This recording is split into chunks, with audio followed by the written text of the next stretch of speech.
बहुजन समाज में जन्मे सभी संतों, गुरुओं और महान पुरुषों को नमन करता हूं।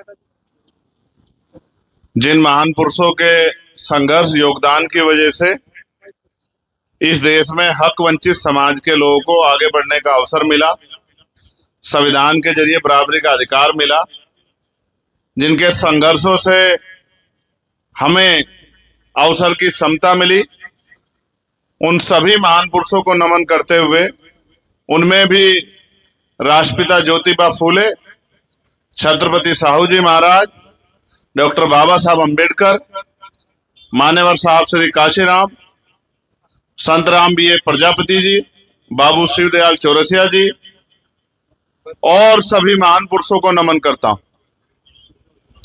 ये क्षेत्र मुझसे पराया नहीं।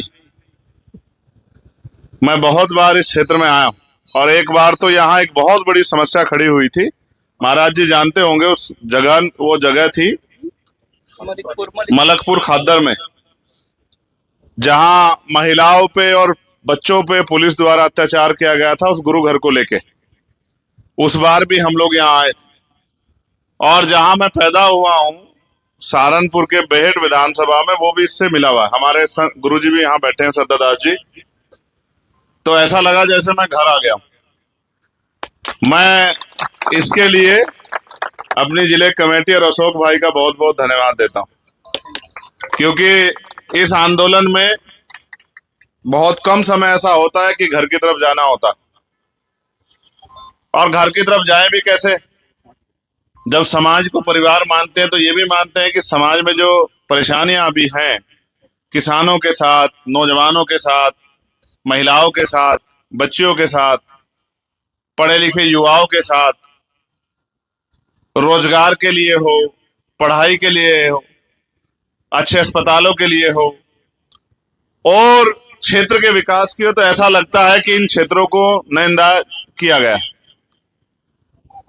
जैसे मैं अपने जिले के लिए, सहारनपुर के लिए कहता था बार बार कि सहारनपुर को अनाथ छोड़ दिया गया, ऐसा लगता है कि इस क्षेत्र को भी, यमुनानगर के इस क्षेत्र को, पूरे उसको, जगाधरी के इस पूरे क्षेत्र को अनाथ छोड़ दिया गया, ये सोच के कि यहाँ के लोगों के लिए कुछ करना नहीं।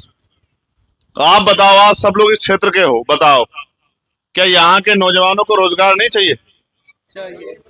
ये हमारी पढ़ी लिखी बहनें बैठे, बताओ रोजगार मिलना चाहिए नहीं मिलना चाहिए? क्या यहाँ एक भी उद्योग धंधा, इंडस्ट्रियल एरिया सरकार ने लगाया? यहाँ के गांव के क्षेत्र के रहने वालों को अच्छे अस्पतालों की व्यवस्था होनी चाहिए नहीं होनी चाहिए? तो ऐसी भी बहुत व्यवस्था यहाँ नहीं दिखाई देती। मैंने तो देश में कोरोना काल जैसे समय देखे हैं कि ऑक्सीजन की व्यवस्था भी सरकारें नहीं करा पाई, और आपके यहाँ इस क्षेत्र में तो बाहर से भी लोग आते हैं मेहनत मजदूरी करने के लिए। जो ये जो पूरा बेल्ट है हरियाणा पंजाब की, और मजदूरों को मैंने देखा किस तरह से मजदूर गए। जिस तरह से निजीकरण करके सरकारी नौकरियों खत्म किया जा रहा है, जिस तरह से नौजवानों के भविष्य से खिलवाड़ की जा रही है, और जिस तरह से नेता जो हैं गरीबों, किसानों, मजदूरों, महिलाओं, दलितों, पिछड़ों, मुसलमानों का जिस तरह से मजाक उड़ा रहे, ये भी किससे छिपा हुआ नहीं। राष्ट्रीय स्तर पे भी पार्लियामेंट में हम लोग इन विषयों को उठा के सरकारों को मजबूर करते हैं कि वो इनकी तरफ ध्यान दें। लेकिन मैं आपसे भी कहना चाहता हूं, हरियाणा के मेरे साथियों, लोकतंत्र में गरीबों के पास, अंतिम व्यक्ति के पास भी वो शक्ति है। ये लोकतांत्रिक व्यवस्था ना होती तो बड़े बड़े धन्ना सेठ आपके बीच में नहीं आते। ये लोकतांत्रिक व्यवस्था में जनता के पास डॉक्टर बाबा साहब अम्बेडकर ने संविधान के अनुसार इतनी ताकत दी है कि जो खुद को राजा महाराजा कहते हैं वो भी आपकी गलियों में आते हैं, आपके पैर छूते हैं, जिनको दूर से भी नहीं देखते, जिनको गरीब कमजोर कह के नीचा दिखाने का प्रयास करते हैं, उनको भाई कह के बराबर में बिठाते हैं, उनके घर चाय पानी भी पीते हैं, पिलाते भी हैं, भाईचारा भी निभाते हैं, क्योंकि वो भाईचारा इसलिए होता है कि आपके हाथ में वोट की शक्ति है। और जब आप वोट देते हो तो 5 साल आप इंतजार करते हो कि नेताजी कभी दिख जाए। इस बार हमने प्रयास किया है कि आपके बीच के पढ़े लिखे, काम करने वाले, क्षेत्र में आपने बलबूते सम्मान रखने वाले लोगों की मदद करने वाले भाई अशोक कुमार कश्यप जी को जो है, इस बार हमने प्रयास किया है कि वो यहां से इस हल्के से किसानों, मजदूरों, नौजवानों और हर कमजोर की आवाज बन के विधानसभा जाएं। अब इन्होंने मेरे हाथ में इनके समाज की तरफ से ज्ञापन भी दिया गया है। एक मांग इसमें यह है कि सृष्टि निर्माता महर्षि कश्यप जी की जयंती को गजेटेड अवकाश यानी कि राष्ट्रीय अवकाश की जो है दर्जा प्राप्त होना चाहिए। ये अच्छी बात है कि महान पुरुषों के जयंतियों को राष्ट्रीय अवकाश घोषित किया जाए, जिससे कि उस दिन हमारे बच्चे इतिहास को जान सके कि भाई हमारे महान पुरुषों ने क्या क्या योगदान दिया। लेकिन मैं तो ये भी चाहता था कि अगर स्कूल कॉलेज खुले तो उनमें भी महान पुरुषों का इतिहास पढ़ा जाए कि किसका क्या क्या संघर्ष है। लेकिन इस देश में तो जी प्रदेश में तो जिसकी लाठी उसकी भैंस हो गई है। बहुत सारे ऐसे महापुरुष हैं जिनके इतिहास को मिटाया जा रहा है। कश्यप समाज की बहुत सारी मांगे इसमें है, मगर मैं जिनको गुरु मानता हूं, मैं अशोक भाई से भी कहूंगा, मैं अशोक भाई से कहूंगा कि वो आगे आए। बैठ जाओ आप लोग, बाकी लोग बैठ जाओ। मांगे आपने दी है ना, हम जिनको नेता मानते हैं वो ये कहते थे कि जब तक आप राजनीतिक शक्ति नहीं बनाओगे तब तक आप मांगते ही रहोगे। ये मांगे मांग किससे रहे? अगर ये मेरे हाथ में होती तो मैं यहीं अभी कलम की ताकत से इसको पूरी करके चला जाता। हम ये सरकार से मांग रहे हैं, लेकिन हम ये भूल रहे हैं कि ये सरकारें हमारे वोट से बनती है, और अगर हम अपनी वोट का सही इस्तेमाल करें तो ये सरकारें हमारे बिना चलेंगी नहीं, और अगर हम अपनी वोट का सही इस्तेमाल करने लग जाए तो ये सरकारें हमारे हिसाब से चलेंगी और हमारे लोगों के लिए पॉलिसी भी बनेंगी, हमारे बच्चों को रोजगार भी मिलेगा, आपके धंधे भी रहेंगे, अस्पताल भी बनेंगे, स्कूल भी खुलेंगे, यूनिवर्सिटियां भी मिलेगी, महिलाओं तक घर तक रोजगार भी पहुंचेगा और सरकार की योजना अंतिम व्यक्ति तक भी पहुंचेगी। जब हम लोकतंत्र में वोट की ताकत से देने वाले बन सकते हैं तो हम क्यों मांगते रहते हैं? मैं कश्यप समाज के लोगों से कहना चाहता हूं, कश्यप समाज के साथ साथ पाल, प्रजापति, सैनी समाज के लोगों से, काम्बोज समाज के लोगों से कहना चाहता हूं, आपके बीच में एक पढ़ा लिखा जिम्मेदार साथी मैदान में, आपके बीच का संघर्ष करने वाला, आप इनके हाथ मजबूत करो और इनको विधानसभा में भेजो, और ये आपकी समस्याओं के लिए विधानसभा में आवाज उठाएंगे मजबूती से, और आपके लिए योजना बनवा के आपके क्षेत्रों के लिए अवसर पैदा करेंगे। दिल्ली में हम लोग वहां पार्लियामेंट में सरकारों को जगाने का काम करेंगे, आपके मुद्दों को उठाने का, और हरियाणा की असेंबली में भाई अशोक जी जो है आपके मुद्दों को उठाने का काम करेंगे।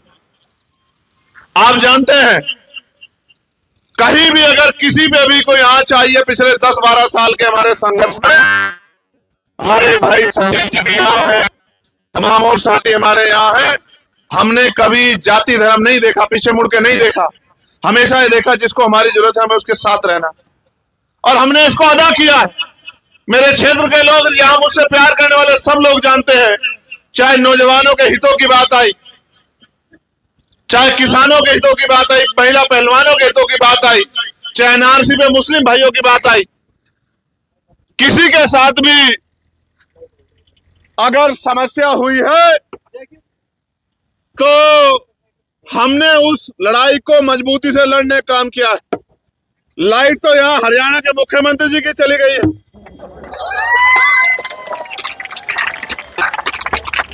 ये जो गरीबों की लाइट काटते हैं, इस चुनाव में अगर आपने जिम्मेदारी से काम कर दिया तो इनकी लाइट परमानेंट कट जाएगी। मेरी बात को अब याद रखना।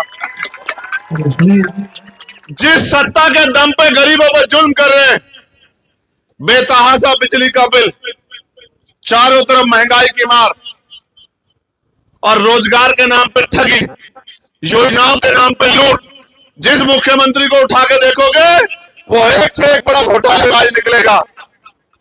कोई ईडी में फंसा हुआ है, कोई सीबीआई में फंसा हुआ है। एक हमारे आदमी को बेचारे को बिठा दिया है, जब महसूस किया कि भाई इसके नाम पे कुछ बन नहीं रहा है, वो कहते हैं बड़े साहब बताएंगे। लोकतंत्र में तो जनता बड़ी साहब है। मैं तो उन बड़े साहबों की परवाह नहीं करता, इन बड़े साहबों से कह रहा हूं, अपने बच्चों के भविष्य के बारे में सोचो, जो अधिकार आपको संविधान ने दिए उनके बारे में सोचो, जो अवसर आपको संविधान ने दिए उनके बारे में सोचो, अपने बच्चों के अच्छे स्कूल कॉलेज की व्यवस्था के बारे में सोचो। मैं तो बार बार पार्लियामेंट में खड़े होकर कहता हूं कि पॉलिसी ऐसी होनी चाहिए, शिक्षा हमारा हथियार है, तो शिक्षा का स्तर इतना मजबूत होना चाहिए भारत का कि दुनिया हमसे सीख ले कि भारत जैसी शिक्षा कहीं नहीं है। लेकिन यहां तो उल्टा है, गरीब तो सरकारी स्कूल में बच्चे पढ़ाएगा क्योंकि पैसा नहीं है, अमीर प्राइवेट में बेचारा पढ़ा सकता है। प्राइवेट स्कूलों में पढ़ाई हो रही है, सरकारी स्कूल वालों को तो बेचारों को उनको मास्टरों की ड्यूटी कहीं पोलियो में लगा दी है, कहीं जनगणना में लगा दी, कहीं और लगा दी है। टीचर ही नहीं है, भर्तियां ही नहीं हो रही है। तो मेरा तो ये मानना है, मैं नहीं मानता मुझसे ज्यादा लोग सहमत होंगे नहीं होंगे, मेरा ये मानना है कि चाहे राष्ट्रपति हो या किसान मजदूर की संतान, चाहे प्रधानमंत्री हो, मुख्यमंत्री हो, राज्यपाल हो, विधायक हो, सांसद हो, गांव के प्रधान से लेकर जो भी सरकारी सुविधा लेता है, सरकारी तनख्वाह लेता है, सरकारी सुरक्षा लेता है, उन सब के बच्चों को सरकारी स्कूल में पढ़ाने का अधिकार मिलना चाहिए। जब किसान का बेटा वहीं बैठ के पढ़ेगा जहां डीएम का बेटा बैठ के पढ़ेगा, जहां एसएसपी का बेटा बैठ के पढ़ेगा, जहां सीओ का बेटा बैठ के पढ़ेगा, जहां विधायक मंत्री का बेटा बैठ के पढ़ेगा, तो गरीबों को भी अच्छी शिक्षा इस देश में मिलेगी। वरना एक दिन ऐसा आके खड़ा हो जाएगा कि गरीब स्कूलों को देख तो पाएगा लेकिन स्कूल में अपने बच्चों को पढ़ा नहीं पाएगा।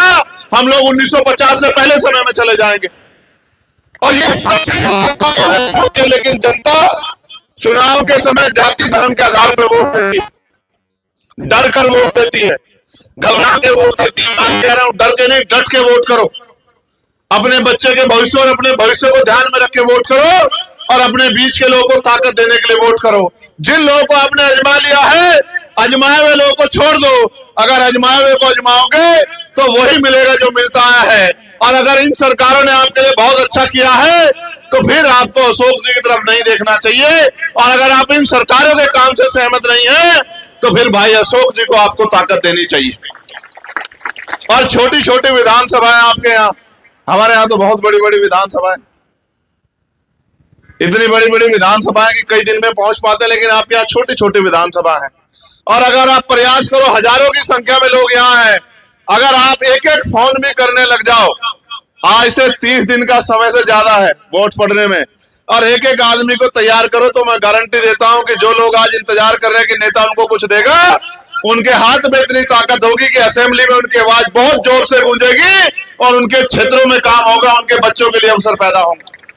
ये तो जनता के हाथ में है। जितनी बहनें माएं हमारे यहाँ बैठी हैं, फोन तो वो भी चलाती है, आजकल तो फोटो भी खींचने लगी है, सब चीजें, तो वो भी फोन से अपने दोस्तों को, जो सहेलियां उनकी है, वो अपने रिश्तेदारों को, बेटा बेटियों के ससुरालों में फोन करने लग जाएं। आप लोग जो बैठे हैं अपने क्षेत्र में, जहां बेटे की शादी हुई उस परिवार को, जहां बिटिया की शादी हुई उस परिवार को फोन करके कहने लग जाओ कि इस बार हमें ना इधर देखना उधर ना उधर देखना, इस बार हमें अशोक भाई की तरफ देखना है, तो फिर अशोक भाई कामयाब हो जाएंगे। फिर आपको यहां मेरी जरूरत भी नहीं पड़ेगी, क्योंकि अशोक भाई ने यहां काम करके लंबे समय से अपने समाज में, पिछड़े वर्ग के लोगों में, दलित समाज के लोगों में, मुस्लिम समाज के लोगों में भाईचारा पैदा किया है। उनकी छवि भी साफ सुथरी है और वो संघर्षशील आदमी है, अपने मेहनत की कमाई को जनता के हितों के लिए लगा रहे। मेरा विश्वास है कि ऐसा नेता आपके क्षेत्र के लिए बहुत उम्मीद लेके आया है। ऐसे नेता को आगे बढ़ाना आप लोगों की जिम्मेदारी। आप यहाँ बड़ी संख्या में उपस्थित हैं, एक अच्छा प्रोग्राम उन्होंने बहुत कम समय में करा के, मैं तो उनको समय भी नहीं दे पा रहा था, फिर भी मैंने कहा कि दिखाओ आपकी तैयारी कैसी है, तो उन्होंने बहुत कम समय में एक अच्छा प्रोग्राम करा के अपनी तैयारी का एहसास करा दिया। मैं भी उनसे वादा करता हूं कि एक दिन पूरा आपके चुनाव में मैं दूंगा।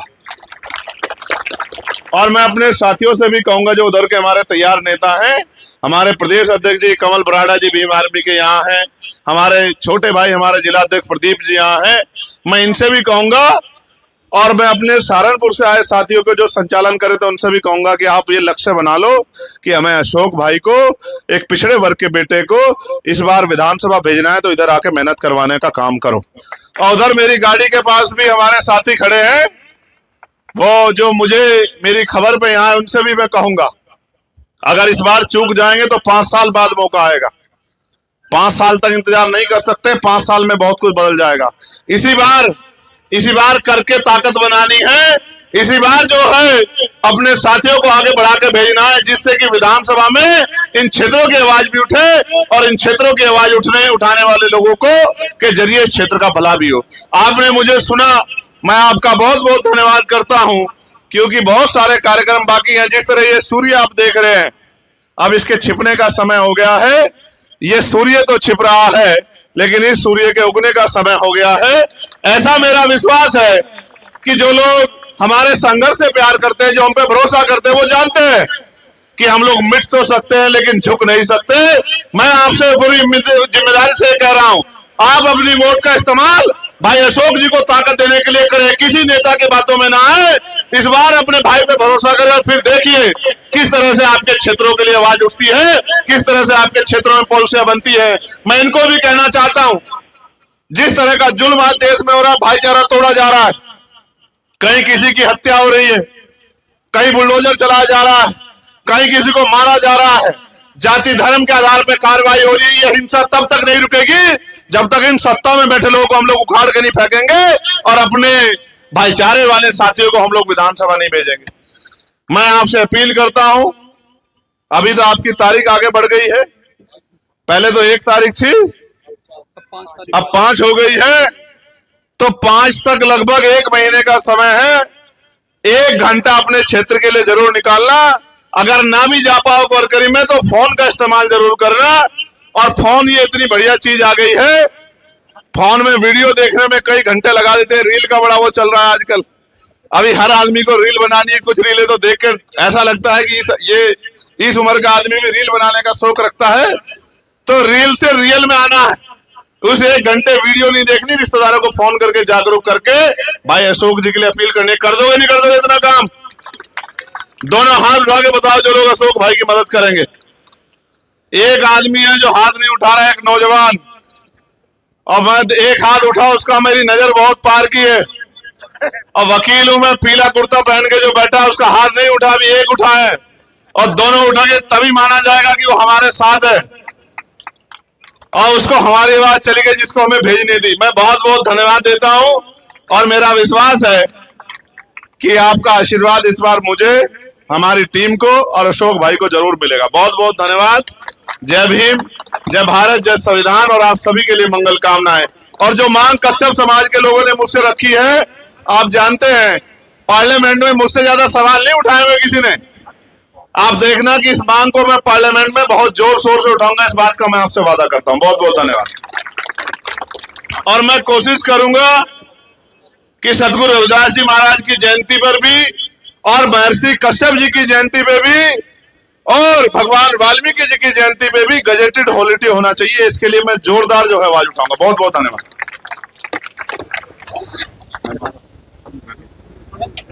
धन्यवाद, धन्यवाद, कहां से? धन्यवाद माननीय सांसद साहब जी का कि उन्होंने अपने विचारों से आपको अवगत कराया और उन्होंने एहसास कराया कि आने वाले विधानसभा चुनाव में पूरे तहे दिल से जगाधरी विधानसभा में पूरा समय देंगे।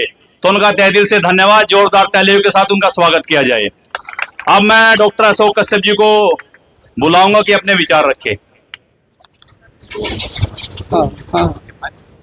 मैं सबसे पहले सर्व समाज में सर में सभी संतों, गुरुओं, महापुरुषों को और इस देश का संविधान लिखने वाले बाबा साहेब डॉक्टर भीमराव अंबेडकर जी के चरणों में सत सत नमन करता हूं। और आज के हमारे मुख्य अतिथि चंद्रशेखर आजाद जी, हरियाणा के प्रदेश अध्यक्ष कमल बराड़ा जी, हमारे जिला अध्यक्ष गौतम जी और उनकी पूरी टीम, और आप सब यहाँ पर पहुंचे पूरे लोगों का मैं तहे दिल से धन्यवाद करता हूं। और मैं आपसे ये वादा करता हूं, मैं एक राजनीतिक परिवार से नहीं हूं, आप सब मेरे बारे में जानते, मैं एक समाज सेवी हूं और मैं आपकी समाज सेवा के लिए दिन रात एक कर दूंगा, अपनी जान तक दे दूंगा, आपके वादों से कभी पीछे नहीं हटूंगा। शिक्षा, स्वास्थ्य और जो भी यहाँ पे नशा बिक रहा है उसके लिए मैं पूरी आवाज जैसे चंद्रशेखर भाई जी संसद में आवाज उठा रहे हैं, मैं विधानसभा में जाकर पूरी आवाज उठाऊंगा और अपने बच्चों को रोजगार दिलाऊंगा। मैं किसी को ऐसे फ्री में या नशे पे, जैसे आजकल हमारे बच्चे